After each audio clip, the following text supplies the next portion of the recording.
Ring players, be Hilly back with my second game against Quadratic in the round of 8, the quarterfinals for this year's 2025 War of the Ring World Tournament. In the first game, I played Free People. In this game, I am, of course, playing Shadow. I'm going to spoil the first game, so if you want to watch that one without being spoiled, go do that at this time. Or just, yeah, because I'm going to be talking about that game a little bit as well throughout this one, so there's no way to avoid being spoiled. So if you want to see that one and figure out what happened before, go do that now.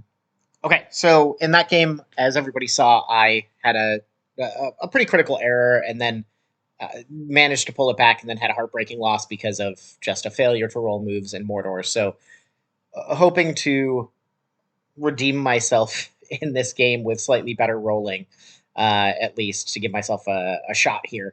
Quadratic's a great player, so you know, if those big moments like getting into Mordor and rolling zero moves, it's when you're this deep in the tournament, it is very hard to win against players of this caliber with those kinds of things.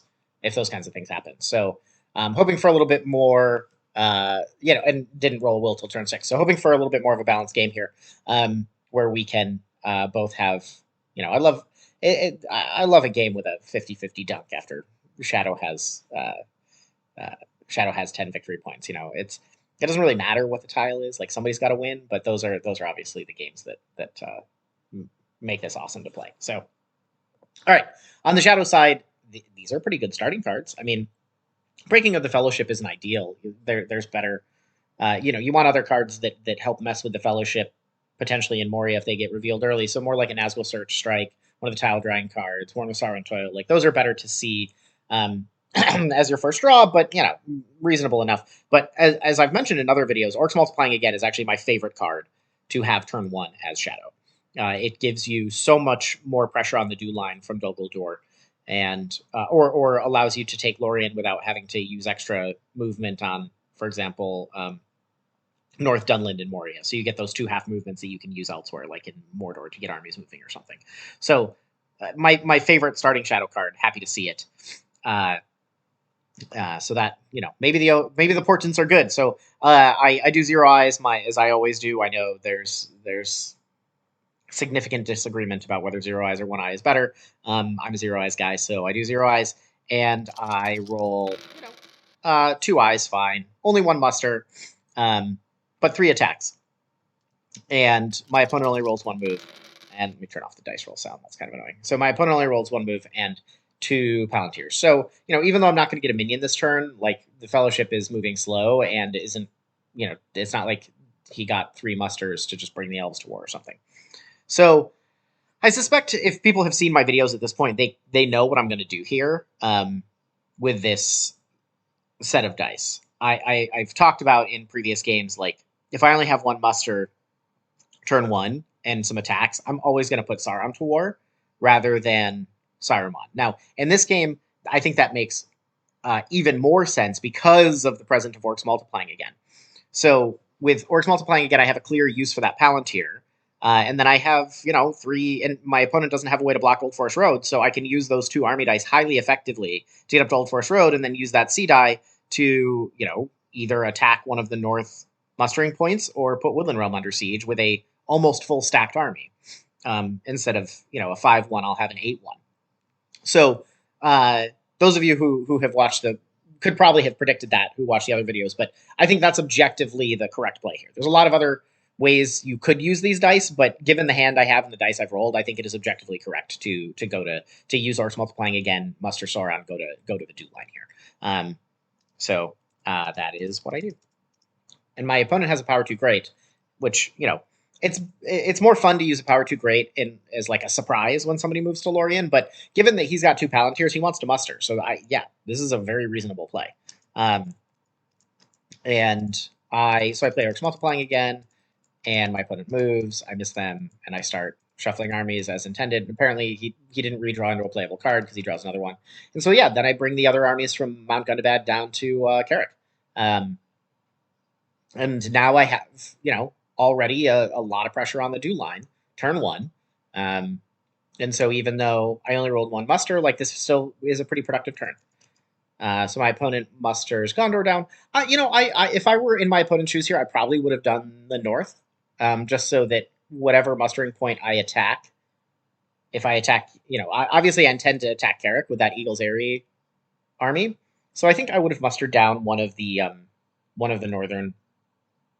I would have mustered down the north to give the opportunity to force shadow. Like if you're going to take one of these, I'm going to get to muster in the other one. But Gondor's fine. I think Elves doesn't um, make a ton of sense because if you muster the Elves here, since a Power to Great already moved them down one, then if you muster the Elves here, I'm just going to move into Woodland Realm, put the Elves to war, and then get Witch King next turn. So I attack Woodland Realm. And on the next turn, now I get Worn with Sorrow and Toil. So very happy to see that turn two, because my opponent will want to lose Gandalf, and getting an early Worn with Sorrow and Toil is always a good way to mess with free people character cards. So I allocate one eye because I have to, and roll 2 more eyes and no musters and 3 Palantirs. So, this game is already starting to have shades of the previous game where my action dice were just not what I needed when I needed them. You know, this is pretty close to the worst possible roll that I could have had this turn. The only thing that would have been worse is if that one sea die was like, I don't know, another Palantir maybe. And so, my opponent gets a very reasonable roll, especially against 3 eyes, right? Now, with the Will of the West, since I have had 1 muster so far in 2 turns, like it's not like I brought a minion in, so he can't get Gandalf. But an H, a Will. This is a completely flexible roll for free people. So pretty good. Yep. And of course, one of the cards that he drew was Thranduil. So, I mean, it's hard. It's starting horribly. Just truly horribly. And before I actually say in the text, I had a premonition this game was going to go horribly, which I did, and it is. Pretty depressing to hear. So, so we talk about yes, War of Silent Foil is a sad card for free people or for free people to see and play. But I'd say it's only sad if you get hit. And the secret is just don't get hit. It is the number one best free people strategy, as everyone knows. The best shadow strategy, roll 6s. The best free people strategy, don't get hit. And if you do get hit, don't get revealed. If everybody could just get better at that, they'd get better at the game. A lesson I should probably take for myself. So he moves. I draw a strategy card. I think there's a case to be made here for drawing character cards. Like, given how the first 2 turns went, am I really going to win militarily? Sure, the Fellowship is a little slow, but do I really think that I'm going to get 10 victory points before the Fellowship dunks the ring at this point? No, I do not. So why am I drawing strategy cards instead of character cards? I don't know. So my opponent does, the standard shuffle. And I draw another strategy card. Yeah, I think I should have been at least a little balanced there. There's an argument to be made for drawing 2 character cards there. I think 2 strategy cards is absolutely a mistake. At minimum, it should have been 1 strategy and 1 character card. Definitely a mistake to just draw 2 strategy cards there. And okay, so my opponent moves, and I get 3 hits and get an eye. So it doesn't really matter because Gandalf to a 3 is perfect efficiency. But I managed to take out Gandalf with an eye rather than with a 3, right? So that still leaves a 3 as corruption in the hunt pool. So he thinks quite a bit about where to go, thinking between Moria and High Pass. He ends up going to Moria, which I think is fine. And the second tile is a 0 reveal. So, not great. Better than an eye. Like, getting tiles out is good. Getting tiles out of the pool is generally good for Shadow. So better a 0 reveal than an eye. But those 0 reveals are also handy when the Fellowship still has companions in it to slow them down. But so,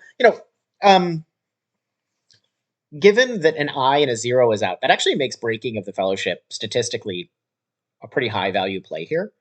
Would you play it? I don't know.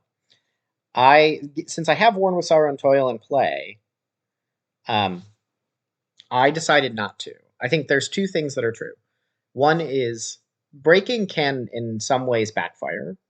Like if I play Breaking here and let's say I pull a 2, like separating Legolas and a Hobbit, and then like moving them to Lorien isn't necessarily bad. Um, getting yes, it damages the Fellowship, but companions on the board is also good. There are a lot of games where I wish I had more companions on the board than I do, but you just never quite have the C dice to to to do it, or you don't draw the right C cards, the right character cards, and have a Palantir available and handy to do a separation. So I think especially, you know, outside of Mordor, playing Breaking is a double-edged sword for Shadow, and it's especially a sort of more keenly honed double-edged sword when you have Worn with Sorrow and Toil in play, and you want to be getting value out of that card. So I ultimately decide not to do it, and I just fly my Nazgul around, and I put a Nazgul up in Eagle's Eyrie because I'm like, you know what, maybe I'll just roll 3 character dice next turn, and then wouldn't it be cool to be able to get the Witch King by just wiping out the North mustering points? So in case I roll no A's, if I roll an H, like that is going to be used to bring in the Witch King or to muster down Isengard. So, maybe I just won't roll any A's. So I do put a Nazgul as sort of an insurance policy in Eagle's Eyrie, and on we go. And I still have only 7 dice turn 3, which feels bad. And yeah, I mean, I did roll 1 A here, but I think that insurance policy in Eagle's Eyrie was probably pretty wise. So we are now turn 3. I've rolled my second H, and still 0 musters. So at least I can, I have to plan to get the Witch King this turn. And my opponent rolls that. So, yeah, given that my opponent like wants to hold that will to force me to get Witch King as late as possible, so I can't like start getting cycles this turn. That also means that my opponent only has the 1 muster. So it's pretty straightforward for me to step on the North here. Now, if my opponent had, if Quadratic had used one of those musters, like instead of on Gondor when he had it turn 1, if towards the end of turn 1, if that had been used on the North, like this muster he now rolls this turn could have been used to muster into Carrick or Dale after I take out one of them in my pursuit of the Witch King. Or it would have forced me to attack Woodland Realm without the Witch King, to bring the elves to war to get the Witch King that way. So I think that that's one of the rippling consequences of using that muster on Gondor. I think it probably would have been better spent on the North, and I think this turn is proving that out. Anyway, I sort of sadly don't have any way to mess with the Fellowship. Wouldn't it have been great if I'd drawn some C cards last turn when I had Palantirs to draw cards to potentially get a card to mess with the Fellowship now that they're revealed in Moria? Oh well, I made my choices. They were bad ones, but I made them. And so I sort of have my plan for the turn, right? I know I want to step on Carrick, step on Dale, bring in Witch King, and then that Palantir, right? Like, why not just toss a red into the pool? And that leaves me with 1 more A dice, which, depending on if my opponent uses the will early, I can then use that to cycle with the Witch King. Or if they save the will to the very end, I can use that to just shuffle some of my Mordor armies and the Southrons and Easterlings to near Harad or something like that. So that's sort of how I plan out this turn. Go ahead and hide with the Palantir, makes sense. I attack Carrick, yeah. So this is now me stepping on the North. They move out of Moria. I do get a hit, but unfortunately not a reveal. And he takes a random here. And I'm not sure why. Worn with Sorrow and Toil is in play. Although maybe he just doesn't care about that. The only reason I can think of here is he doesn't care about that character card. Like, maybe that character card is, a brave stand that he knows he's not going to play. So he's like, look, if I'm going to be losing character cards anyway, I might as well just take casualties now. A little dangerous to take it as a 2, because if you get Strider, that feels bad. But he probably doesn't mind losing a Hobbit here, because that would be able to pop the Hobbit into Lorien, and if he loses Gimli, Boromir, or Legolas, like that's perfect efficiency on the tile. So I sort of get it. I probably wouldn't have taken a random here, but again, I think like not knowing exactly what his card is that he's losing, like maybe it makes sense. So and he gets Gimli, which is perfect efficiency. I won with Star and Foil the card on his hand. Now I step on Dale, play a Desperate Battle. He held his scouts. That was very smart. I was sort of assuming that if he had a scouts, he would play it in Carrick, but he held it for Dale, which is great because that reinforces Erebor. So I'm finally going to get my 8th die this turn, which is nice. Didn't really mind spending that Desperate Battle, because since I know I'm planning to now play this this red 3, like I was going to have 5 cards in hand at the end of this turn if I didn't play a card, and like I've got maybe I should have played the Relentless Assault there. Actually, that would have been better. Yeah, instead of the Desperate Battle, the Relentless Assault there would have been better, because then if he plays a Scouts, I don't really care, and if he doesn't play a Scouts, like I can then decide to lose a unit, because I've got these reinforcements in Carrick. Yeah, so Relentless Assault would have been better there. But obviously, like I knew I was going to be discarding a card, and so I felt fine using one in that Dale combat, even though there was a possibility he had Scouts and had saved it from Carrick. All right. Anyway, okay. So he ends up moving here. Fine. I don't have any attacks left, so it's not like I can now cycle with the Witch King. So I think that that's fair. And I just rolled 2 6s, and I do get a reveal this time. So that's pretty good. Fellowship moves out. I pull an eye as the redraw, which feels bad. On the plus side, now that makes me think, well, maybe breaking is a good idea here. As much as I just said about, like, I don't really want to play breaking, he's down 2 companions. Like, if I pull a 1 or a 2, he's going to lose a Hobbit, because and so those Hobbits, like, don't trigger War with Sorrow and Toil if they're lost as guides as opposed to as randoms. So, I do think maybe breaking now makes sense. Because the hunt pool, like, any of these are good, right? There's now only 3 tiles I wouldn't want to see.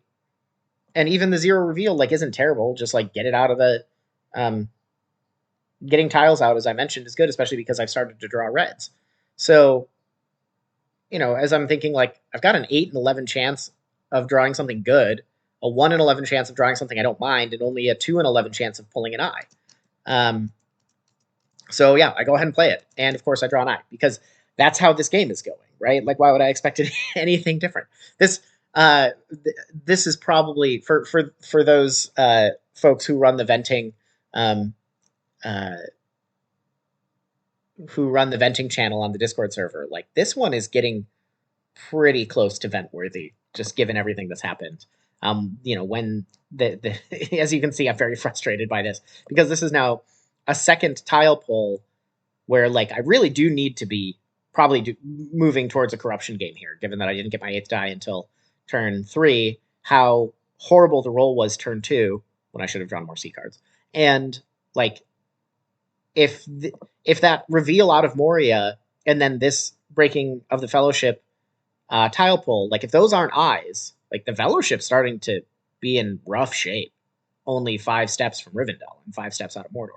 So, feels bad. Yeah, so Witch King comes in finally. All right, so I draw Denethor's Folly and Ringrazor Abroad. Sure. And so my opponent, like, this is the first opportunity to get Gandalf this turn, and of course there's the will. Just the sort of the antithesis of last game for Free People and Shadow. At least this turn I got 2 musters, which is good, because that means that I can bring Saruman in and get my 9th die. So that feels nice. But now, what would you do this turn, right? I have some choices that I need to make here, besides just, like, bringing in Saruman is the obvious automatic play. But then I have 2 more attacks, and I have a Palantir attack in the form of Ringrazor Abroad. And I have Denethor's Folly. So I could get that army from Minas Morgul onto Minas Tirith with all of my Nazgul leadership and get Denethor's Folly played. Seems pretty good. The other option is I keep doing what I'm doing up north. What would you do? What would people do here? I'm not going to spoil for you what I did, but we'll just talk through it as it happens. I make the obvious plays of, I try to take the first turn, which is not allowed. So my opponent moves, is missed. Great.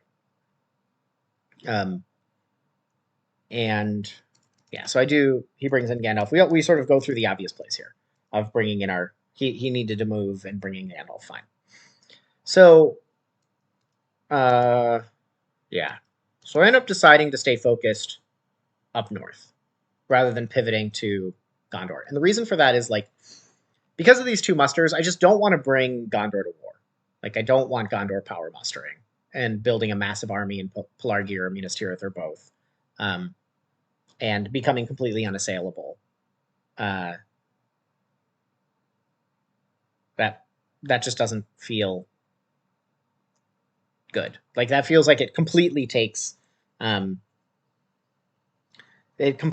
military victory off the table if I move on Gondor and just let them start mustering. So I decided to stay focused on the north here. I've got decent sized armies up here because I brought the Mount Gundabad army down, and after Orcs multiplying again, between the Southrons and Easterlings over in Easterun, now I need musters, of course, to bring them to war. But between those Southrons and Easterlings units and the bonus units from Orcs multiplying again, I feel like I have enough, even with Dale being able to retreat into Erebor, to fully take the Dew line. And this is a good opportunity to play something like a Relentless Assault because I have reinforcements just next door in Old Forest Road. So I go ahead and play red tile, fine, with my Palantir. My opponent plays the red arrow. That's okay. He's thinking about how can I get to 10 victory points, and the elves are going to be pretty well defended because I'm going to go for Woodland Realm here. So we're going to have the opportunity to muster in Rivendell or Lorien in the future, plus a Power 2 Great is in play. You already know I'm going for Dale, so let's say that those combats up and do go well and I'm at 5. I still got to get 5 more. The elves aren't really a good target anymore. Gondor is pretty close to war. So the place where he has vulnerability is Rohan. So playing Red Arrow helps with shoring up some of that vulnerability in Rohan. I like that play. So I attack Woodland Realm, play Desperate Battle. He plays a Shield Wall. Fine. I roll 3 hits. He rolls 1 back. I press and draw. 2 Devilry of Orthancs here is not great. I go ahead and play a Deadly Strife. Seems good. Get 2 hits on the combat roll and then none on the reroll. This is that's also not great. I already have an action dice starved military, and now in a combat where I should have been able to wipe it out in one go, especially with the cards I used, I don't, and now I need to use another action die when I don't really have any action dice to afford. I'm already behind on the action dice economy. So feels bad. He gets 3 hits back. Not good. Okay, and then here he musters Rohan. So I think this is probably a mistake. I don't mind the red arrow play. I think this muster is probably a mistake. I probably would have ring moved here if I were him. I would try to get 3 steps outside of Mordor this turn so that I can try to get it next turn. 4 steps out is pretty hard to get into Mordor. 3 steps, especially with Strider, much more reasonable. Now that can all be disrupted by Nazgul Search, as we saw last game, or cruel weather, etc. But the probability of getting into Mordor from 3 steps out with Strider is, I don't know the actual numbers, but it's got to be 30, 40, maybe % higher than the probability of getting in from 4 steps out. All right, so I don't really know what I want to do with my other Palantir. So I just draw a character card because I know that Threats and Promises I don't mind discarding because I have I'm not going to play Devilry of Orthanc anytime soon. I don't have any Isengard units anywhere, involved in the siege. So, I draw a C card in hopes of getting something to mess with the Fellowship a little bit. Red tiles are good enough, I suppose. This is now a great roll for me. He only gets 2 moves. So yeah, I mean, if he was 3 steps out, even with just 2 moves here, he could have used a second ring to potentially get into Mordor. Um, is it worth spending 2 rings to get into Mordor a turn early? I think so. I think generally yes. Um, I mean, now that of course depends on corruption and fellowship composition and a whole bunch of other things, but generally, I think like if you asked me, you know, uh, it's turn 4. If you trade in if you trade in 2 rings, you can be into Mordor by end of turn 5, and if you don't, you'll be in and by turn 6. Would you do it? I would do it every time. Um, if that was like the question at hand, if you could guarantee that outcome. Okay, so I draw Palantir. Fine. Am I really going to play Palantir for I think this game? No. Have I? Would it have been nice to roll all those Palantirs after I like at this point in the game, rather than at the beginning of the game? Yes. When I could actually like use Palantir Vorthink.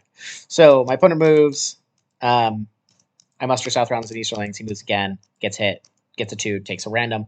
Again, maybe character cards he just doesn't care about. I think taking a 2, taking a random with a 2 here is bold with Strider still in the Fellowship, but it works out. So take Warden with Sword Tile, bring Southrounds and Easterlings all the way to war, and he passes. Yeah.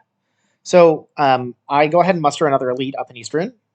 Sure, good use of that actually, like to go take Erebor. And yeah, I put all my armies in Woodland Realm and I consolidate this group of Southrounds and Easterlings. Seems reasonable. Okay, and so now my opponent steps out into Iron Hills. Yeah. I think I would have done that with a dwarf. I like it, because now obviously he's holding Dane. Like, I know for sure he's holding Dane. But I think I would have stepped out into Iron Hills with a dwarf. And then, like, used one of these musters to bring the dwarves down 1. So that if I attack in Iron Hills, he can just muster an Erebor and then hold Dane for, like, if I don't take it in 1 shot. And knocking out 8 hit points and 2 leadership in one dice is pretty hard. So, probably would have moved a dwarf out if I was going to do this, so that the dwarves move down twice instead of once if Iron Hills gets attacked, and then use the other one to muster. But in general, I like it. Like, slowing, making Shadow less efficient, right, is the whole point, as we've discussed. So, I attack Woodland Realm. Oh yeah, I say, obviously you have Dane. Sad. He said, what's a Dane? But I go ahead and cycle Palantir Vorthink here because I want to cycle some sea cards. I want to see if I can get Cruel Weather or something like that. Nazgul Search, Nazgul Strike, whatever. I go ahead and cycle it. And I get Orc Patrol. Sure. Like, that can be useful. So yeah. So I do that. My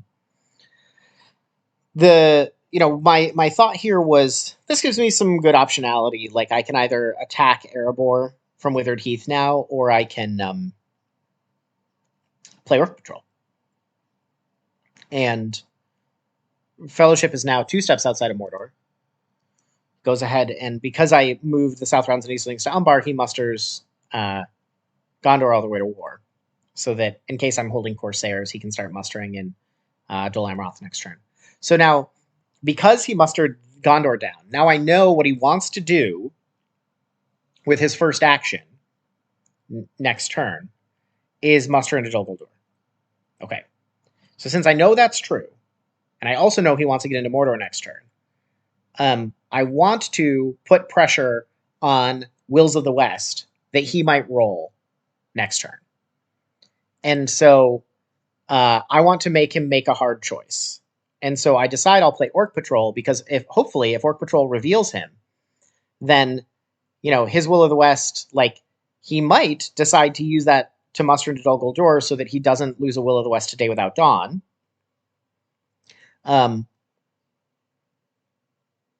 Rather than using that Will of the West to hide. Which means that puts him down to 4 dice, and he still needs to hide.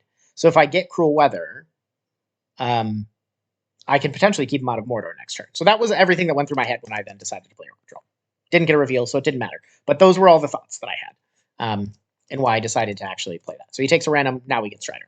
So that seems reasonable, right? This is the third random he's taken, and we'd expect to lose Strider around the third random, probabilistically, and it's another perfectly efficient use of corruption. He's taken a random to a 2, lost Gimli, a random to a 2, lost Boromir, a random to a 3, lost Strider, right? Like, that's great. Another Ward with Siren Toil. Yeah, I say efficient. Could be. And, again, the only thing I can think of here, like, that he's being this aggressive with his randoms is there's just none of those character cards are cards that he particularly cared about. Like, maybe they were like some sudden strikes, or brave stands or something that he was just like, these just aren't going to be a factor in this game, so I just don't care if they're lost. Okay, so there's Day Without Dawn, which is awesome because as I had said, I'd used Orc Patrol this turn, sort of hoping to put some pressure on Wills of the West, since he clearly wants to muster into Delamroth. Lidless Eye is an easy discard here. No real choices to make. So I get 2 eyes, that's good, but he gets 3 movement. So, my hope of keeping him out of Mordor this turn is, especially with Strider gone, like there's a much better chance of keeping somebody out of Mordor if you get Nazgul Search or whatever, or at least forcing them to use a ring because they no longer have Strider's hide ability, but 3 moves means he's guaranteed to get into Mordor this turn. So he goes ahead and moves. Now that guarantee is disrupted because if I have Cool Weather now, he would have to use a ring to do the extra move because now he's got to use a Sea Die to hide and then the other Sea Die to move, and then if he wants to be safe from Cool Weather, he'd have to use a ring on another dice to keep moving. So happy to see that 0 reveal for sure. So I attack into Erebor from the Witch King. Seems good. He plays Dane, which of course we knew he had. We make some good jokes about it. And then I attack into Iron Hills from East Rune to bring in my reinforcements. Group up. Yeah. So now, like, while I have Erebor under siege, which is good, I also think about putting some pressure on Minas Tirith. Again, that option of attacking into Osgiliath and then using Ringrazor Broad and then using Denethor is open to me again here. And I do wonder, is he going to get a chance to muster in Minas Tirith here if I attack? Because is he going to want to use that H for protecting against Cruel Weather and give me a ring? So I do think about that. He moves first to see if he's revealed. I think this is actually a pretty smart play here. Rather than waiting, moving now, so if you're revealed, you don't need to worry about how you use that H. If you're not revealed, you need to think about it. He's hit, but not revealed. So now, he's put in that position of, do I want to... I'm sure he would have loved to be hit and revealed there, actually, so he didn't have to think about this. But he's now put in this position of, am I going to use a ring here to move a second time?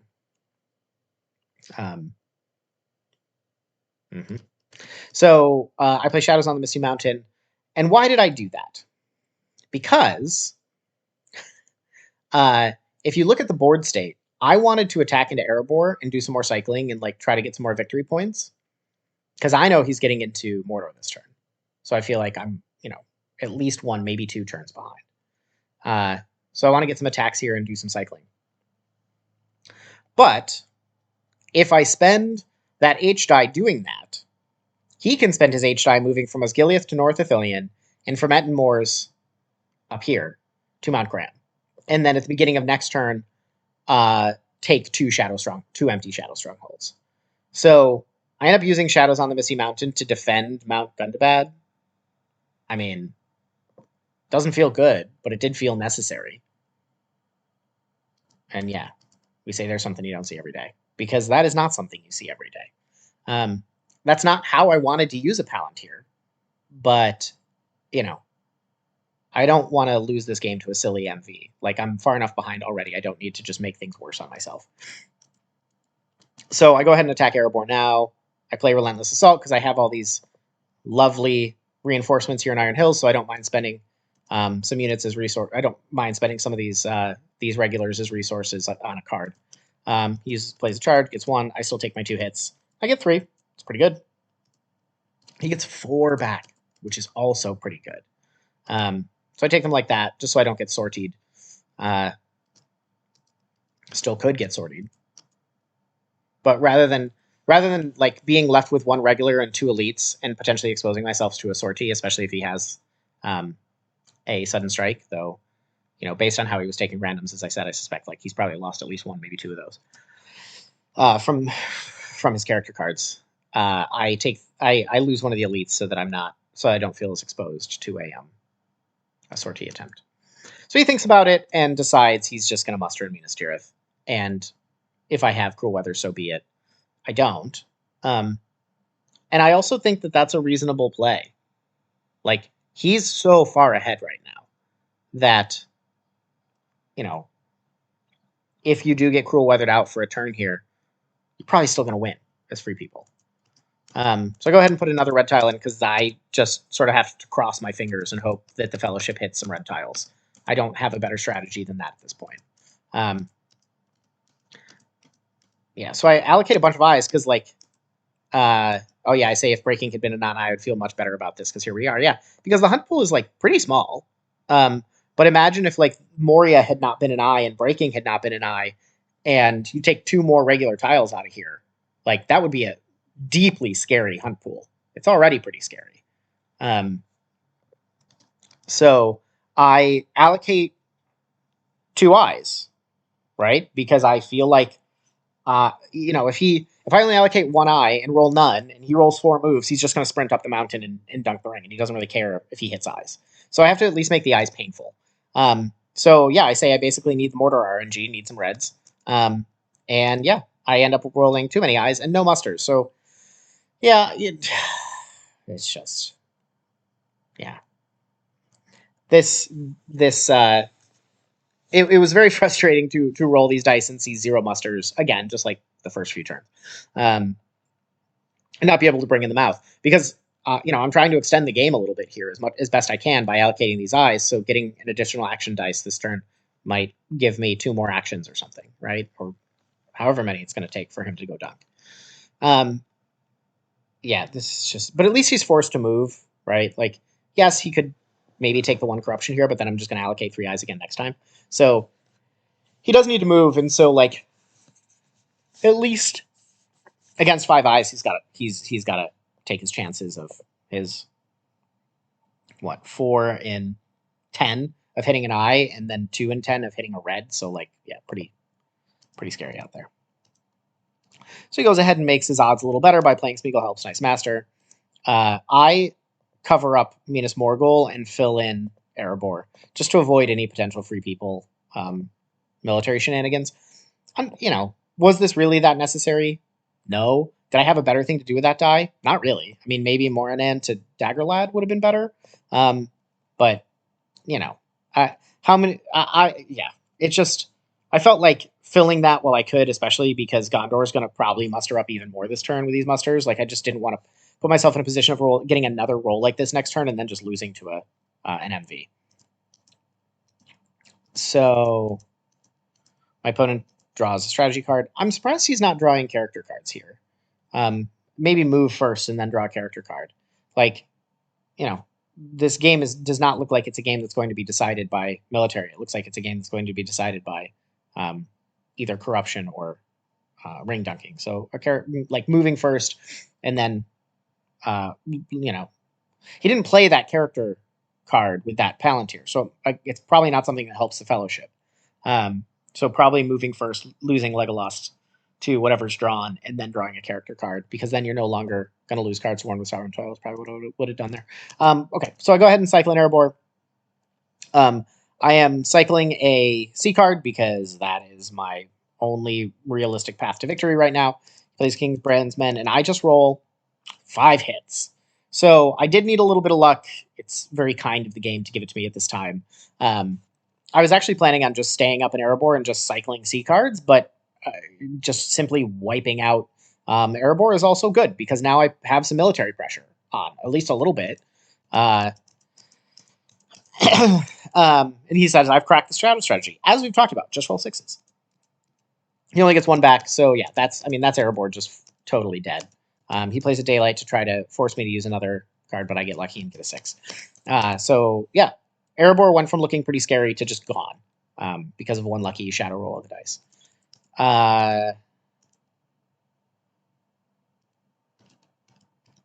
Let's see.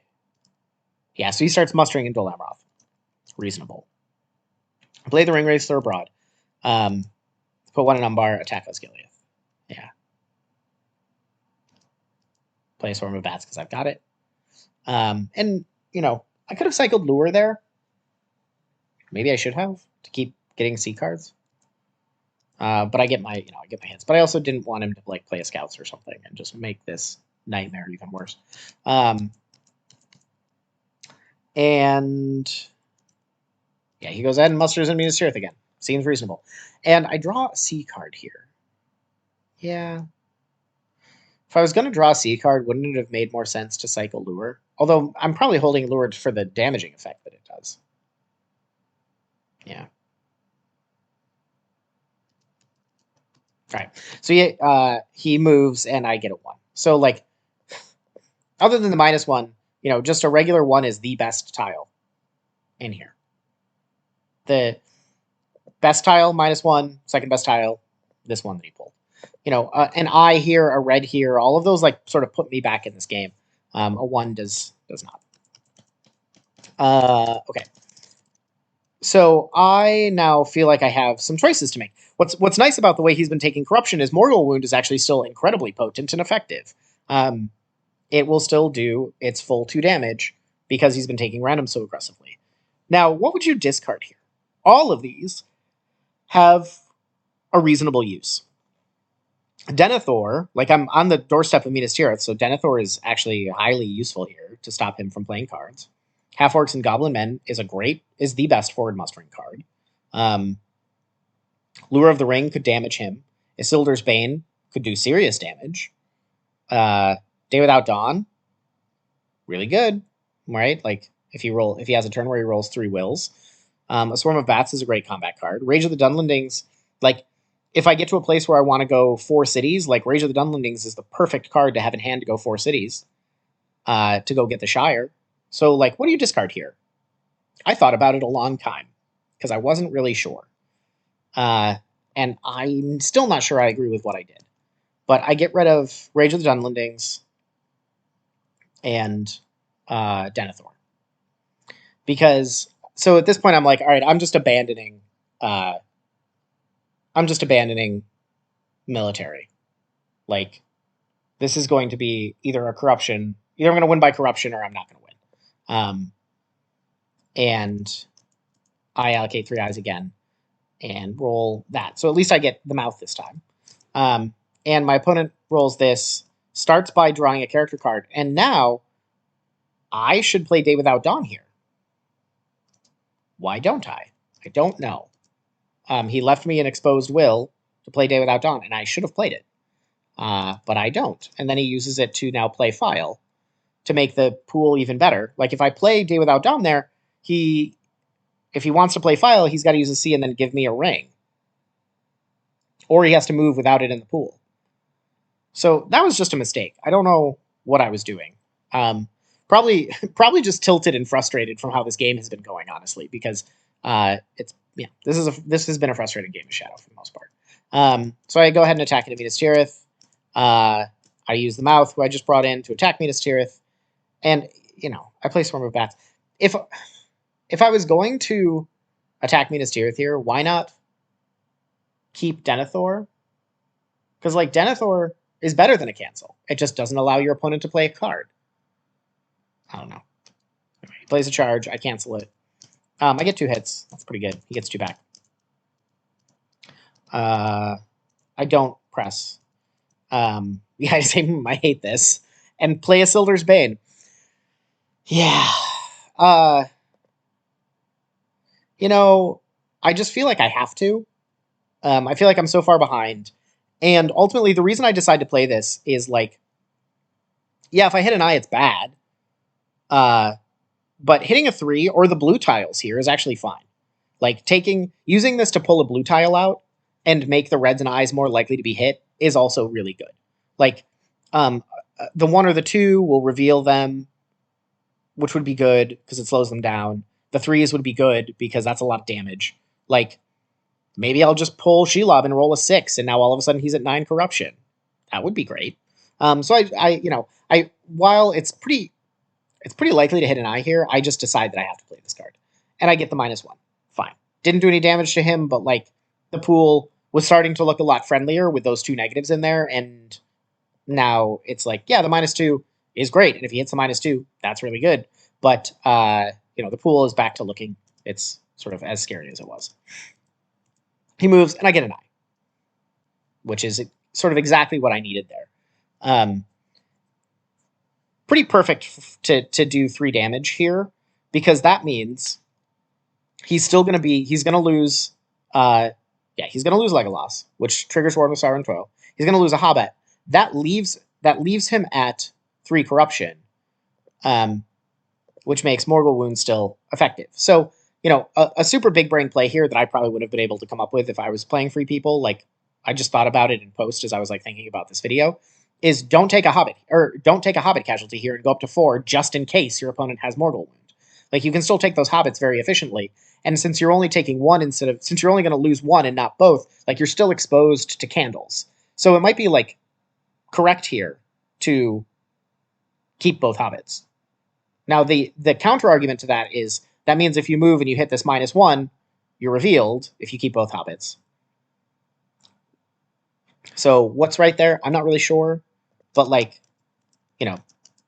if Mortal Wound gets its full effect, I think there is a world in which somebody might have figured out that, like, not me, but somebody might have figured out in the middle of this game, like, hey, if you leave, it's maybe optimal to keep both Hobbits here and go up to 4 corruption instead. I don't know. Okay, so my opponent musters into Dol Amroth, so yeah, that is now fully mustered. Bit of a forlorn hope. And I muster into, I muster into Orthanc. Because I'm like, well, okay, I still have to put some amount of military pressure on. Where's that military pressure going to come from? Probably Minas Tirith, Pelargir, and maybe Helm's Deep. So now I get Cruel Weather several turns late, and I get Corsairs. Seems good. When I get Corsairs, I'm like, oh, okay, like, maybe I can actually win militarily this turn. The dice have to be really friendly to me, but maybe I can do it. And then I roll that and don't feel so good about it anymore. The reason I don't feel good about it anymore is because I don't have a way to move my Nazgul. And so I went from drawing Corsairs and thinking, hey, maybe I can win this turn, to it is unclear how I win this turn, because I don't have a way to get my Nazgul down to Dol Amroth. My opponent has been very stingy with his rings, and rolls like these by Shadow are why being stingy with your rings can really matter. Because if I have a C die here, I actually have a pretty good shot at winning. But without a C die, it's unclear how that happens. So I do some thinking here, and I decide that, like, my best shot at winning this turn is to attack Minas Tirith a couple times, cycle a few C cards, and go hunting for Black Captain commands. Because if I can get Black Captain commands, that allows me to move Nazgul with that Palantir. And I start by doing Half-Orcs and Goblinmen. I think this is a mistake. I think this should have been Hill Trolls. The reason this should have been Hill Trolls is because it just adds 2 hit points. Hill Trolls also adds 2 hit points. But Half-Orcs could add 2 hit points to the Umbar army, whereas Hill Trolls can't add 2 hit points to the Umbar army if I play Corsairs and move it to Dol Amroth. So I think this was a mistake. I think this should have been Hill Trolls if I was going to forward muster, which I felt like I needed to do to take Minas Tirith. So I go ahead and attack Minas Tirith. I cycle Cruel Weather. Maybe what I was thinking by putting the reason that I decided to put half orcs into Minas Tirith is I wanted to get up to 7 leadership, so that Cruel Weather like still left me with 5 leadership. But like, I think it's more important to be able to get those 2 extra hit points into potentially Dol Amroth. So I'm not sure I agree with what I did here, in terms of, if, even though like, yeah, I made Cruel as Death, like, you know, you want to get a hit from Cruel as Death on the combat roll anyway. So like, do you really need 5 leadership? You probably only need 4 statistically. Okay, so I get no hits and I get 1. Oh, and interestingly, that 6 is from that warg being mustered into the Isengard elite being mustered into Minas Tirith. So okay, it did do something, but again, we should make decisions based on like probabilities, not outcomes. Ira likes to remind us of that, and it is true. We need to be Bayesian in our thinking about how we make choices. Okay, I do get 1 hit. He gets 3 back. So I stop and draw. Now the question is like, okay, I've got Foul Thing, I've got Lure. They're both cards I can cycle, but they're both cards that can potentially damage the Fellowship. And I attack MT, and I decide to cycle Foul Thing. And the reason for that is like, yeah, there's now another eye that's been pulled. And like, you may say, well, what's the difference between like playing Foul Thing and playing Isildur when there's nobody left in the Fellowship? Yeah, great question. Foul Thing is also something that could just pull Shelob and get me really close to winning the game. But so I didn't feel great about this. But you know, I decided the average damage that I would inflict with a Foul Thing pull was about 1, and it's much higher variance compared to the damage I could inflict with Lure, which was exactly 1 and no variance, if that makes sense. Like, Lure will always do 1 damage. Foul Thing will do an expected 1 damage with this pool. But I decided I definitely wanted the cycle because I still wanted to give myself the chance to win this turn. And if I'm going to win this turn, if you do a quick dice count, you'll notice that this die has to be the one that I take Minas Tirith on. So I have to cycle into, to win this turn, I have to cycle into Black Captain here as the card that I get from this play. And I have to take Minas Tirith with this attack, because then I can use an army die to play Corsairs. I can use the Palantir to then play Black Captain to try to take Dol Amroth in one go, and then I can use the other 2 army dice to go after Pelargir. So that was my thought. I mean, it is a long shot that I'm playing to right now, but it is my only potential way to win this turn. My opponent plays Through Day and Night, and I get my 5s on the combat roll instead of on the reroll. Sad. So I only get 1 hit, and then my opponent hits me with a Confusion, and so I take 3 damage. So I'm obviously not taking Minas Tirith this turn. So, and I draw an Nazgul Search, which is a useless card at this point. And so my opponent draws another character card, fine. And so, like, now what do you do here? I can no longer win this turn. So I decide that I'm going to just move out, and I'm going to keep Corsairs for its combat effect. Because I need to move this south. I need to move armies to Minas Tirith to reinforce it. I also haven't drawn a Shadows Gather or Shadow Lengthens this game, which would have been nice at this point, to get an army grouped up in Minas Tirith, but alas. And Day Without Dawn is clogging up space in my hand because I didn't play it last turn. So just, yeah. Oh, God.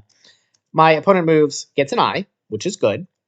So now Corruption is definitely becoming an issue. He's up to 7, 2 steps out. And I play Lure, up to 8. Pretty good. With a pool this scary, like, now there's a real chance that I can win from Corruption. I needed those two eyes that I just got. Like, I had to count on the Mordor RNG, and it's like starting to come through for me a little bit here. So he hides, attack Pelargir from West Rondor, get the kill. And then like my plan here was actually to move from Pelargir to Lamadon and from South Athelion to Osgiliath, but he wisely blocks me from doing that so that I can't be efficient with my army move. So I go ahead and cover up Lossernok from Pelargir just to stop any potential headaches in the future. You know, didn't really know what else I would do with that move. Seemed good.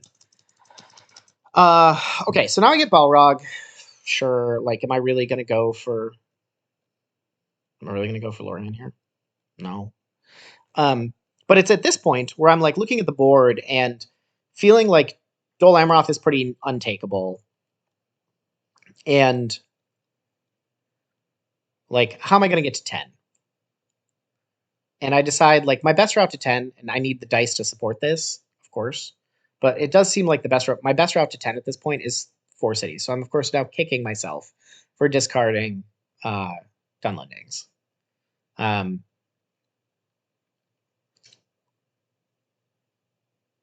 Yeah. And I actually get, this is a decent roll, because it now means, all right, I need him to not dunk this turn. And he could, but I've got 3 eyes in the box, and he's got 8 corruption. So there's a lot of things in here that make his life pretty hard. So I'm like, maybe he won't dunk this turn, so I need to set up for next turn, rather than, like, I just don't think that there's a way to win this turn. And he has Bilbo Song. And that now makes me feel like this game is over. And I move my armies back around, get some into Minas Tirith, and go ahead and attack it. Play Foul Stench for the cycle, and because he's still got 2 leadership, and that leadership has been doing a lot of damage to me. And I get no hits again. He gets... it looks like he gets 2 back. It's actually 1 because he didn't have any rerolls. He only has 4 combat dice, so that 6 doesn't count.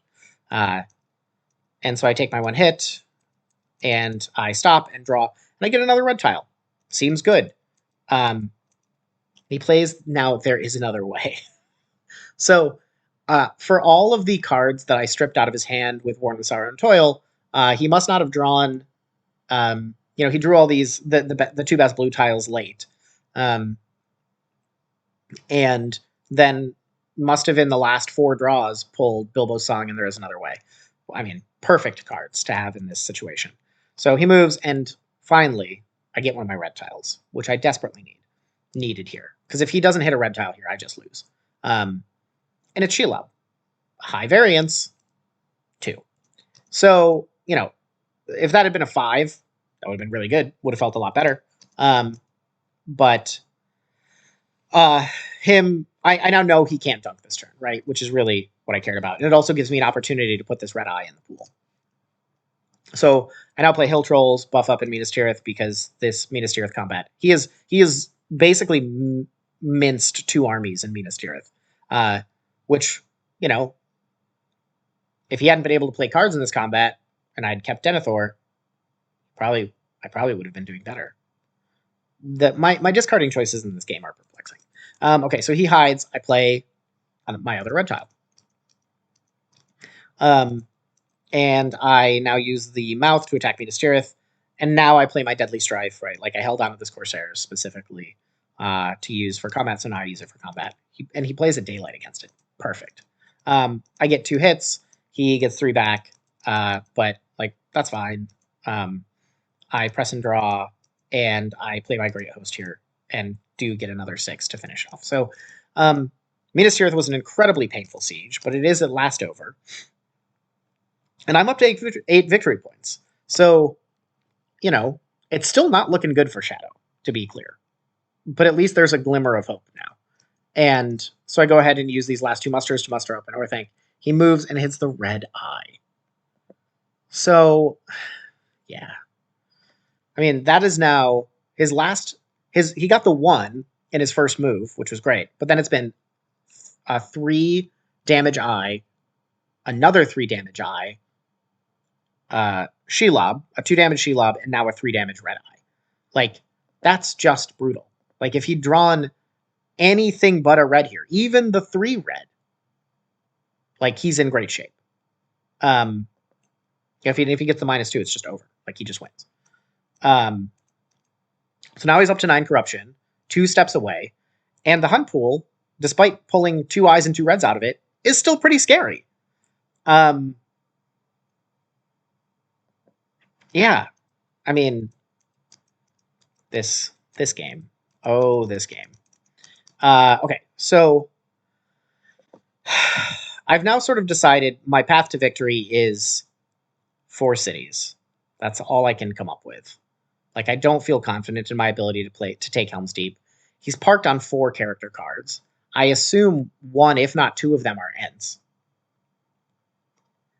And I roll 3 attacks on a turn where I want to go do 4 cities. So, if you look at what I have in hand, if you study it long enough, you will come to the realization that I came to, which is that 4 cities is actually possible here. If I had 1 more attack, it would be a lot easier, because I would use Shadow Lengthens to pull the Orthanc units up to North Dunland. Which would be nice. But I didn't roll enough attacks. And I still have no rings. So, but if you look carefully, there is a way to do this. And one of the other things I thought about here was Lorien. And discarding... But then I realized, like, yeah, I could discard Day Without Dawn, but if I discard Black Captain, I don't have enough attacks to do Lorien. If I take out Power Too Great. Because, like, if you attack into Forwards of Eisen, move then to Dimril Dale and Fangorn, you can shadow Lengthens into Dimril Dale and then attack, and then use Black Captain to finish it. And you have Balrog for your combat. But I wouldn't have enough attacks to do that without Black Captain, and I needed Black Captain as a discard for Power Too Great. So I take that off the table, and I'm like, all right, so it's still got to be 4 cities. And I started thinking about, okay, can I march this Minas Tirith army over to Edoras? 1, 2, maybe. My opponent rolls this, which is great. And he goes ahead and hides. And so I finally use Day Without Dawn here. And so now, like, if he moves and gets revealed, and to be clear, I have 4 eyes in the box, so now these eyes are deadly. And if he hits a 3, he has to reveal or lose. So I'm like, great, I'm just going to take this away. Like, because then it's really actually statistically improbable for him to dunk this turn, because he would die to those, he would have to reveal to those. So it's 3 out of 8 tiles on the first move, and then depending on what he hits, like a similarly bad probability on this, or a worse probability on the second move, unless he hits his -2 on the first move. He'll have a worse probability for that second move. With a ring, potentially. If he hits one of those 3 out of 8, that allows him to keep moving. So I decide to kill the will, because that means that it's unlikely for him to dunk this turn. So he recruits into Dol Amroth and Lamadon to stop me, because he's looking at the board and going, like, great, like, he's probably looking at this thinking my only path to victory is through Dol Amroth. And it's really hard to see the 4 cities win with the dice that I have left, but it is possible. And so I attack into Fords of Eisen. He scouts away, and I am praying that he overreacts to this attack and musters into Helm's Deep. And he thinks about this a long time, but I am really hoping he uses this muster right now, rather than passing. And he does think about this a long time. And what he ends up doing is he does spend the muster. And I think this is a mistake, for sure. Because, like, Helm's Deep was probably going to hold anyway. Maybe not. But, more here is good. But I probably would have held the muster in his shoes. Again, I don't know how many of these cards are ends, right? But I think, like, if you have the end card, what's it called? The end card, Huron Dark. If you have Huron Dark in hand here, I think you just go into Siege rather than recruiting and just count on Helm's Deep to hold. Or, I mean, even if you have Nameless Wood, right, you're just going to put out so much damage. Like, Shadow won't have enough, downgrades and hit points to take you out. So, I I get why he did this. I was hoping this is what he would do. Because then that allows me to do this. Move into Westamnet and move out to, what is this? Cardalon.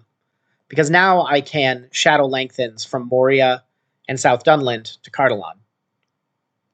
And then use this H to take Edoras, move to South Erdluin, and use my final Palantir to play Black Captain to take Shire. That's the plan. That plan is easily disrupted.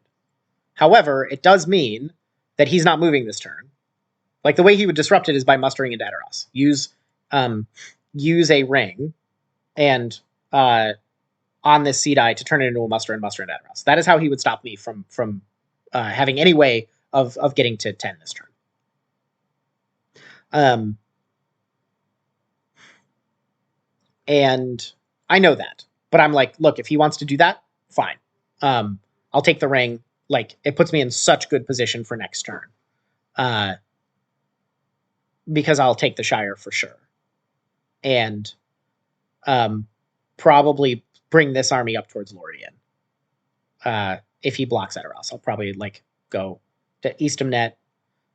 I'll use Shadow I wouldn't even need to take Shire anymore, right? I'd probably move up to Eastamnet, use Shadow Lengthens to bring Witch King up to Eastamnet, and then use that ring he gave me to move into Parth Celebrant or something, right? Like, I had a bunch of options at that point of what I could potentially do if he used that Sea Die. So I was happy for him to spend that as a ring rather than as a move here. And that's what I was expecting him to do. But then he does something way more interesting when I play my Shadow Lengthens play. And this is the thing about, like, I kind of gave away what I was doing, but I couldn't move Cardalon to South Erdluin and take Edoras there. Because then I would have only had one unit here, and Shadow Lengthens wouldn't have reached. So I had to like totally tip off exactly what I was doing. And then he ends up asking about a couple cards, like which ones we've seen, thinking about if I have a way to actually do it this turn. And he decides, like, if I'm bluffing Black Captain commands here, that's amazing. And that would be extremely high level play. Am I capable of bluffing Black Captain commands here? I think so. Did I? No. I mean, I had it. But this would be an incredible Black Captain commands bluff. If I didn't have it. Anyway. He does something that I don't expect. So I see the Sea Dice come out. I'm like, great, he's going to muster into Edoras. And no. He attacks west of net. Now, that is bold. So now I'm sure that I'm going to see a couple end cards here. And he's just going to try to wipe out this army. And this is awesome. Because, like, if this works, like, my plan for Lorien next turn, hosed. And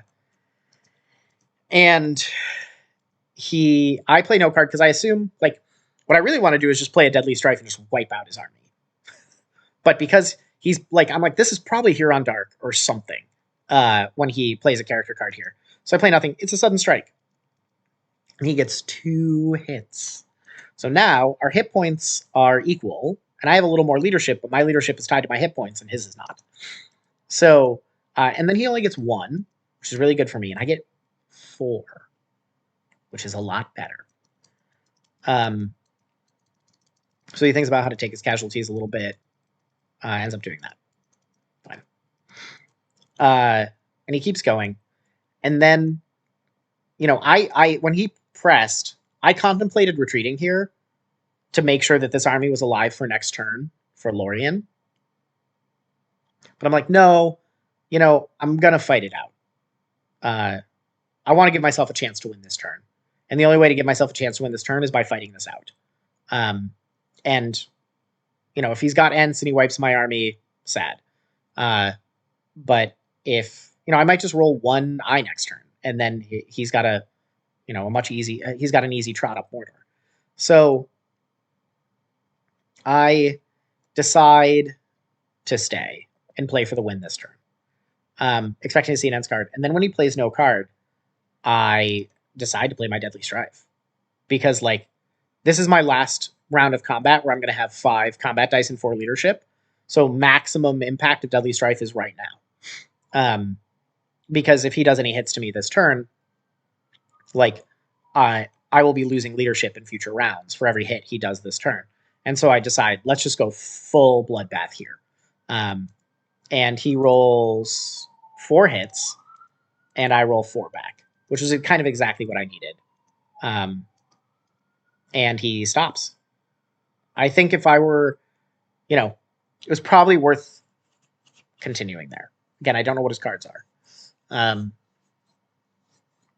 But if you're assuming I have Black Captain, is the Shire really going to hold? Probably not. Like, your odds of winning this 2 combat